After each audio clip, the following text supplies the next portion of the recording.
up, y'all? This is Tyrone Stock Tips. This might be a long video. Here's why I say it's gonna be a long video. Look at the path that we have ahead of us. And the reason why I say it's gonna be a long video is because the reason I said it might be a long video is I'm gonna explain who I am, where I came from, what got me to the point to where I am, and what got me to the point of doing this for the rest of my life. Because what I'm about to tell you, it could be easy to some, but difficult to others, but it's definitely doable. All right. So I was born in New Orleans, Louisiana. As you know, that's like a party city, maybe a tourist city.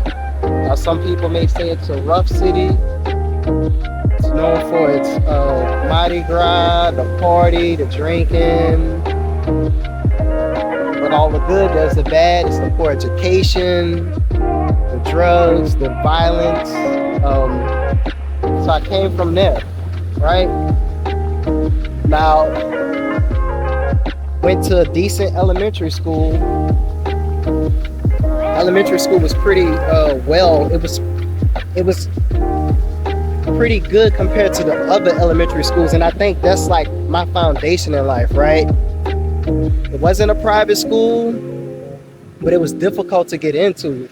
From what I remember, my mom and my dad, I even had other relatives participating. It's like they slept in line to get into this school, right? So it just so happens that it was one of those really, really good schools.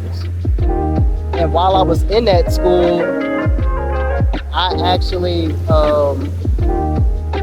I participated in the art program. I participated in what they call like resource. That was basically like gifted, right? So I was gifted in math, science. So for some reason they threw social studies in there, right? So that was my elementary foundation, right? I went to a middle school. You know, my pops died while I was in elementary school. I went to a middle school. It was like a private middle school I went there for 2 years. I didn't even know I was placed in like a more advanced class. I didn't find out until like later, right? But I was in one of those classes. I'm not saying this to say you got to be advanced. I'm just saying that's just my background. It ain't that you have to have an advanced background to do this. Because I'm telling you from a viewpoint that this is not advanced, like special knowledge, okay? So middle school, I went to a private middle school. My mom, you know, she did everything she could to afford private middle school. But then high school, I don't think I did anything gifted in high school. No, I didn't do anything gifted. I was just, you know, regular courses, public. But it was a magnet high school, meaning you had to test to get in. I passed and I got in, right? So that's my, you know, early childhood background, right? At least as far as education, that's all y'all care about. All that day-to-day stuff, it don't really matter. I grew up in New Orleans. College, went to University of New Orleans. I went to school for civil engineering, right? Some people may say, well, which discipline? That's all they had was just civil engineering. I didn't realize that until I started doing interviews, when I realized you could have a specialty. So it was just broad civil engineering. So I did structural engineering, you know, structural analysis, structural design, whether it's steel and concrete design, I did that. You know, we did wastewater, hydraulics, hydrology. So I have a very broad background, which allowed me to work in so many fields once I got out of college, right? So after I got out of college, I did inspection. I did structural inspection in Houston, Texas, because there weren't any jobs available in New Orleans. It's funny because I thought that once I graduated from college, I thought I was going to be able to help support the levy system. I even got a scholarship based on me writing about me wanting to help fix a levee system, and sure enough, there were no jobs. But if they had jobs, they didn't want me working, right? So back to what I did after I got out of college. I worked in structural inspection, and I didn't go to school for that, right? I wanted to do design. So while I was working structural inspection, I wanted to get into design, and I kept talking to a lot of PEs that knew people, just kept telling them what my background was, and they kept saying, "Why are you working here? Go find a job somewhere else." I'm like, "Well, help me." But they didn't. But there was this one guy, it was almost like he hated engineering or something like that. He didn't want anyone to know that he was a structural PE. But he was like, "Give me your resume and I'm gonna try to hook you up with somebody." I gave him my resume, and he got me with someone that worked in the oil and gas field, right? I worked in the oil and gas field as a in structural engineering, installation engineering. Did that for like, I don't know, 2-3 years until oil and gas tanked, and I was like, all right, I need to get out. So I'm in Houston, and I decided I wanted to move to Austin. One, because I love the city of Austin. A lot to do there. It was a booming town. This was before it was booming like back in the early 2020, right? So I got into Austin because I like the city, and also I didn't want anyone who interviewed me to think I was trying to go back to oil and gas. So what did that lead me to? Transportation. So when I first got into transportation, I did hydraulics and hydrology. Did that for like a year, and I hated it. Because no matter how you did it, everyone would have a different answer. Although the answers wouldn't be too far off, right? But I hated it. And so, plus the company that I worked for didn't pay much. But then I got with another company, and it was strictly just roadway, which is what I wanted. Whether, it was roadway design, geometric design, SW3P, it's like environmental protection. Do signage, striping, planning profiles, like all of that stuff like that. I did that for a long time, right? Oh, and cost estimates. And there's a reason I'm saying cost estimates, right? So I did that for a long time. I did that design. But the problem is when you do something that most people don't know how to do, and you do it well, what happens is they expect you to do that forever, right? But when 2020 hit, you know what happened in 2020. I'm trying to not get strikes on YouTube or mess up my algorithms. But what happened was I was able to work remotely. And I was working remotely for like, I don't know, 3 years. Working remotely for like 3 years. And they started playing with the idea of making everyone come back into the office. I was like, I quit. No, this was 2 years after, maybe 1.5, I don't remember. They started flirting with coming back into the office, and I quit, right? Because I had enough money saved up to quit. So I was like, I take my chances than to come back into the office and work. So I left, went to Mexico for like a month or so. I came back, and the same company that I quit, they called me back and said, would you want to switch departments, or what would get you to come back? I was like, just let me work remotely from wherever, like I was doing before, and we're fine. So they hired me back, And when they hired me back, they actually promoted me. Now, so we were fine for years, but then the company got acquired, right? Well, prior to them getting acquired, I was traveling the world. You know, I submit the work, get it done, get the work done, travel, have fun after work or before work, depending on the time zone, and that was life, right? But then once they got acquired, that's when stuff started to change. Management changed.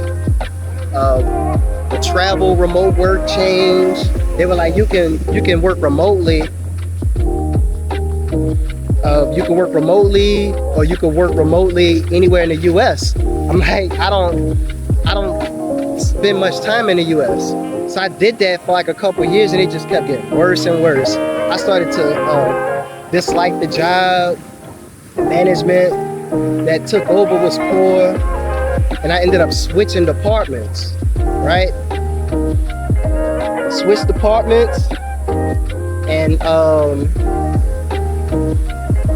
it wasn't more of the same. It's just I just wasn't feeling it anymore, right? And I was still dealing with the idea of I couldn't really go anywhere. So as y'all know, I do well with the stock market. Now I wasn't day trading while I was working, but I was swing trading. So I make a move, let it run for a week, a month, a year, whatever it is, and that would pay me. It would be like a bonus check, because some companies, they pay you bonuses whenever they feel like it. Some of them don't. However that goes, I made my own bonuses, right? So as I was doing that, what I realized was I could just live off of the market, teach myself to day trade. I taught myself to day trade at night. So I realized I have enough money to quit. I have enough money to not work a job for like the next 20, 25 years. So I figured I'd take my chance with that. Now, also to add, what's going to help me is that I'm going to purchase a home outright, cash, right? So until I sell a home, then I'll be completely out the woods. But right now, I'm still able to survive without working, right? And that's due to the stock market. If you want to learn about it, go to my Calendly, and I can teach you about ways to make money in the market. You may not be able to do exactly what I'm doing, but I can tell you what I did. I can give you recommendations and education or whatever. Back to the story, right? So I realized I could make money just trading. So I don't expect it to be easy, but it's what I'm going to do. I'm determined to do it. No one's going to tell me that I'm not going to be able to do this. You get what I mean? So, because I've already made money just trading already. So I'm going to buy a house so I don't have to worry about a mortgage. And I'm going to have to leave the US, right? So y'all saw the videos where I was considering different places to live. I'm looking at Costa Rica again. At first, Costa Rica was off the list, but now I think it's back on. Because, man, look at this place. Just look at it.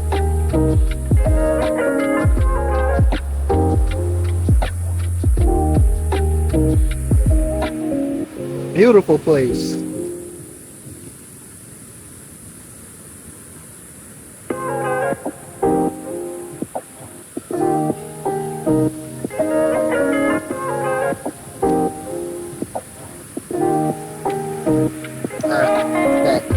So yeah, it's a beautiful place. I might have to consider it again. I don't know, but I'm gonna have to leave the U.S. Gonna have to leave my family, family and friends. Gonna have to do it because it's easier to maintain my goal of freedom and quitting a job. Part of what's gonna help me do that is living in a place that's cheaper, right? So I'm here in Costa Rica. What I've been doing is I've been trading, recording videos, showing you guys a lifestyle. Hopefully y'all will take the journey with me. Hopefully y'all will support. Everything helps. Y'all tell me what y'all want to see. I'm just showing y'all what my life is now. I'm out here on the beach by myself. It's funny. That wasn't the goal, but I got some rocks down here. Whoa, almost fell. I gotta stop trying to stunt. But yeah. So hopefully y'all join me. Y'all take a like into what I'm showing y'all. The goal is to show you the world, how other people live, how I'm living, and it's to motivate you to not have to work. Maybe you don't want to travel a lot. Maybe you're just trying to leave the job. You might be more into the city life. I like the city life too. I like city, I like nature, I like beauty, I like people, I like everything. So we'll see how it goes. Maybe I'll make this like my YouTube introduction video, or call it I quit my job type videos. Those videos build the algorithm a lot, but we'll see, man. But that's my background. So yeah, my background is engineering. I've always been into art, and I was always good at math and science. I never cared about it, but I was always good at it. And I found it fascinating to, see scientific things, right? But to do it as a job, nah. So if you're tired of your job, find a way to make sure you don't have to do it. Find a way to make, other income. Find another way to live the life that you want. Because you will be sitting at that desk, worrying about coming in to work on Monday morning, every day of your life. And I promise you, if you don't take like that leap of faith, it'll never happen. This is my leap of faith right here, right? And if it all falls apart, I tried, right? But I don't believe it'll fall apart, right? Because I don't see that happening. I made it to where I can't let it fail. I made it to where I cannot let it fail. If it fails, I die, basically. That's extreme, but that's how I feel about it, okay? So, but I'm just probably kick it on this beach for a while and just, see how the day goes. Let me give y'all a little B-roll footage of this beach, and y'all enjoy your day, okay? Y'all be cool. Peace.